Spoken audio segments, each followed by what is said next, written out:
Regardless of how you feel about this finish, there's some really cool things going on here. Like, check that out, a staple alnico 5 pickup with the diagonal mounting screws in the neck. You don't ever find that on an ES. We've got the uncovered bridge pickup to match the black that you don't normally find on a rainbow. And then with all of our little rainbow stripes, you've got this like cream center in between, and I like the way that they spread apart right there. It makes me think of reading rainbow. That's not even the half of it. It's got a golden edge with a red neck. And then Gibson's done something I've wanted to see them do for a long time, a multicolored headstock. I can't imagine that was easy. Because to me, it seems like they would have to mask off the pearl very expertly and then spray a little bit of red, then a little bit of yellow, then you got some green and blue, and then you get the bleeding in between. But even some more fun on the back with that really faded aniline dye cherry neck and milk bottle Grover tuners. And then similar to some fancy acoustic guitars, they did a little rainbow pattern running up and down the back of the body as well, matching that whole cream and then all the other different colors of the rainbow. Familiar, but different. But they called this one the ES355-59 reissue in Rainbow Highway, and it sold for $8,000. Then we get the Dark Forest, a studio session for $3,000. Looks like it started trans black, but they gave it a metallic green paint job over top of it that plays peekaboo on you. So if you have light directly shining on it, it turns green. Otherwise, you can see through it like normal, uncovered pickups. It's kind of hard to see here, but I think it actually has a matching headstock. You can see this is black, but this is actually dark green, so it just hides pretty well. And the back is completely matching. I could see that being a lot of fun for maybe $2,000. Because here we are with a modern figure that sold for $33 in Draco red. Or perhaps Draco's more accurate. This just looks like our regular red one, but they changed up our plastics and hardware a bit. Oh, nope, I changed my mind. Look, on the edges, we've got some scales going on.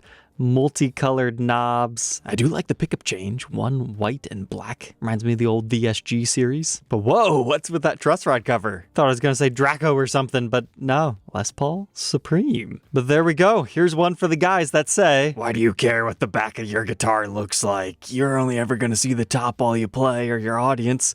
Who cares? It's just part of the theme. This is a lot of fun because they did that here, and they did that there, and even on the neck it appears. Now what this looks like to me is maybe they shot it black first, and then they put a soccer ball net over it, and then shot this other color over top of it. That way you get this cool scaly effect. They even decided to go ahead and paint the back plates. If Gibson's social media team wanted to step things up, I would love to see some of the behind the scenes processes of maybe not every single one, but the cooler ones like this. I think that would be nice. And to learn about the person who did it. And post it on YouTube, not Instagram stories that disappear. Because next we've got sparkling pea poop satin. There's a butt for every seat, and I'm gonna pass on this one. But if you like a lime green Explorer, which in and of itself I think is pretty cool, but maybe it's just the plastics that are throwing me. I mean, the white speed knobs contrasts heavily with your black hardware. It is fun to have the P94 pickups though. Those are P90s in disguise as humbuckers, and then we got Moto pickguard. But now with the full body shot, you can see the blacked headstock.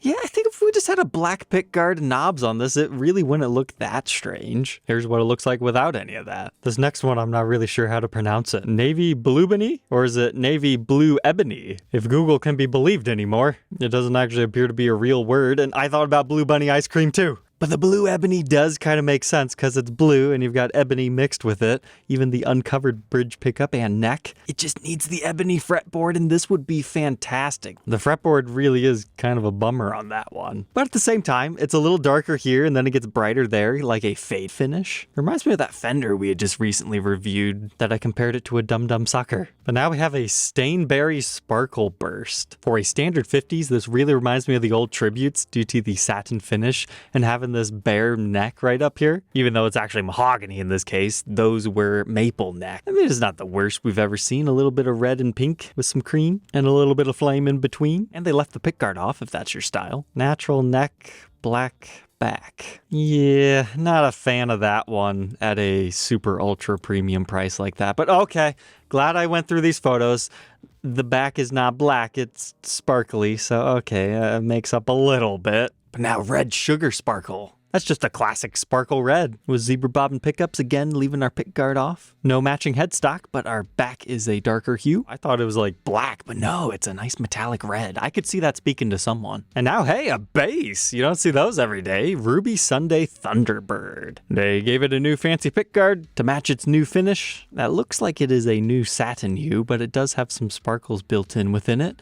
You'll certainly stand out on stage. I like the way the chrome pops. Oh my goodness, really? If memory serves, typically these have a matching headstock, but they decided to buck that trend, give it the regular black, but give you a matching truss rod cover. And the entire back was done exactly the same. That's right, including the backplate. The EU mod collection updated with the 3 we were teased with last week on Instagram, but they called it the Gator Belly Blast. That's a fun name. I will say this coloration looks a little bit better now that we have a high quality photo shoot. Bit of a dark green, faded into light, and then you get that amberish brown on the edge.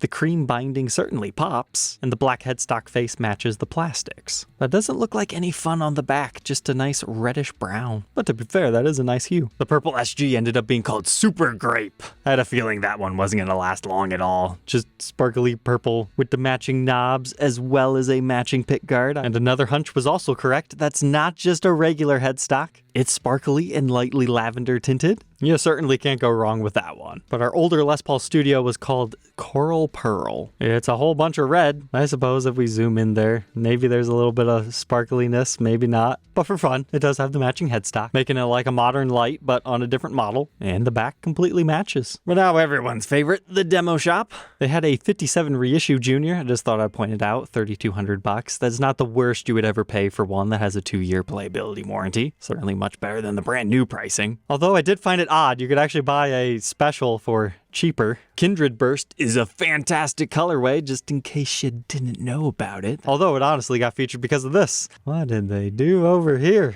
We're missing a little bit of the L. We're missing a whole bunch of the Paul. It's like something was on it and they had to peel it off and then uh-oh. But this one was way cooler. Gecko Green, $5,000. But for some reason, it's defying gravity. How is it doing that? Because this would have to sit completely level, and I don't know how. Did they take this photo, like while it was swinging back and forth or something? I mean, sure, we can see the holders crooked, but usually those things are self-correcting to the weight, as you can see it in that photo. But okay, now that I see it on the back, that is about averaged out. But yeah, I don't know what was going on there. And that was the only V that was like that the entire day. Similar along the lines of those juniors and specials we were looking at, there was a custom shop double cut. This one's also askew, but for a different reason. It looks like they might be switching back to their clear stands. Or you know what, maybe that's just for the different body styles, because I don't think a flying V would really fit on those too well. But I always thought this was a great advertisement for the Gibson version of the stand, even though I'm not as big of a fan of the multi-wood things for the part that holds my guitar. But I do love this. I think that's cool. Here was a Sapphire Blue 61 reissue. We actually reviewed one of those guitars this week, but in a gorgeous aniline dyed finish. This standard 50s had a really ugly top, but I could see how it could be seen as beautifully ugly to someone. It's a characteristic mark, those knots in the wood. You would always know that that was your guitar. If I was aware it was going to look like that at first, I'd be happy, but if I ordered it without knots, yeah, I'd probably be upset. Managed expectations. Also got a bunch of mineral streakages. But here's the exact opposite. Access Custom Bengal Burst. That one came out really dark, but looks good. Some of that might actually just be due to the photos. I wish they would fix the white balancing. They also had a 54 reissue custom for $5,000. That's one of those things where unless you've ever been in the market for one of these, you don't realize how hard it is to get a good deal on one of them. There's a reason why it took us so long to review one. Here was a nice 60 standard, regular non-custom shop top, but looks pretty nice with the cross-hatched wood grain. This one was billed as a quadruple A top, equally as nice, some cross-hatchiness, but a little bit wider on its flame. This one is the exact opposite. My goodness, does it look good. When it comes to the Heritage 80 Standard and Elites and everything, my favorite ones are actually the plain tops that look similar to this. I think that's why I was gravitating towards this one. That flame top is not going to win any awards, but mixing the wood grain with the mineral streakages and that particular color, it's perfection, especially those reflector knobs. There's a pretty good deal on a standard 60s in deep purple. Trust me, it's purple.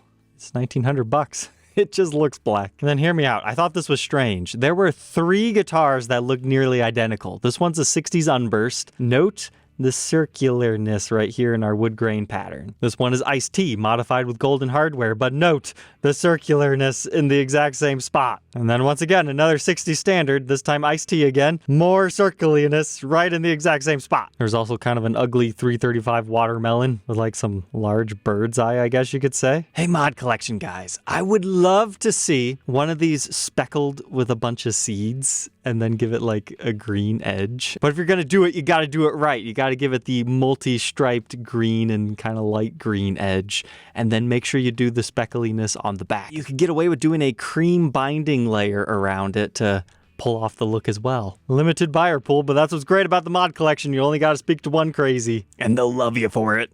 And then there was also this quadruple A top, but look at it. There's pinstripey flame and wide flame, and this one is just the most flat flame I think I've ever seen. They also had a green widow, but I'm reading for the first time this is an Access custom? Nice. That one popped up late in the day, I think Friday. A beautiful modern day Silver Burst custom. I bring it up because they aged that to perfection. I remember when Gibson first started to do aged Silver Bursts. I think it's 2016, 2017. Just because that was before Silver Burst was crazily, insanely popular with the latest Adam Jones boom. It was just something someone was like, hey, we should try that, and they did. So even if not for my collection, I'd like to document it for what it was. Because nowadays, they're just pumping out custom color customs all the time. Back then, it felt a little bit more special. But all right, Troglodytes, I hope you enjoyed this week's recap. There were a lot of guitars. Hopefully, you at least enjoyed 3. And if so, let me know down in the comments. Because while this series does have its core audience, it's always easily the least viewed every week. But I keep making it because I know a select few of you enjoy it. So a like and comment goes a long way in helping this series continue. But all right, Troglodytes, we'll catch you tomorrow on the next one. Take care.